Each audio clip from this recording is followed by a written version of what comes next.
Walimu, kwanza nawashukuru sana mweza kuja hapo, na kama ulivyoomba kwenye barua yenu, tumeweza kushughulika na swala la bima ya afya kwa ajili ya hao watoto wa mahitaji maalum.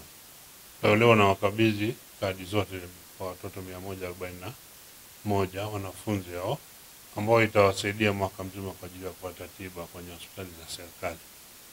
Kwa hiyo naomba nimewakabidhi leo na niye muende mkawakabidhi ili wakati wote wakiugua basi wanaweza kutumia hizi kadi. Mimi nawashukuru, na maombi yenu mengine tunashughulika nazo kwenye wiki mbili ili tutakuwa tumeshakamilishia. Asante sana. Kwa majina naitwa Mwalimu Ana Matias Dabalu, natokea shule ya sekondari Bwiru Wavulana. Kipekee nipende kushukuru NGOs ya Desk and Chair Foundation kwa namna ambavyo wametupatia bima za afya kwa ajili ya wanafunzi wenye mahitaji maalum, takribani ya bima 141.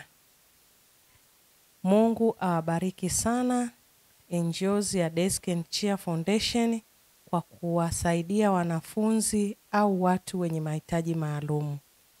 Hizi bima zitakuwa msaada mkubwa kwa wanafunzi wetu, maana walio wengi wanatoka familia ambazo ni zenye hali duni.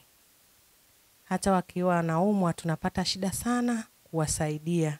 Hivi leo namshukuru Mungu kwa namna ambavyo aligusa kiongozi mkurugenzi wa Desk and Chair kwa kuwapatia vijana wetu. Hakika tunaomba na mashirika mengine waige mfano wa hii NGOs ya Desk and Chair Foundation kwa namna ambavyo wanapambana nchi nzima kutoa misaada kwa wanafunzi wenye mahitaji maalum na hata watu ambao hawana uwezo.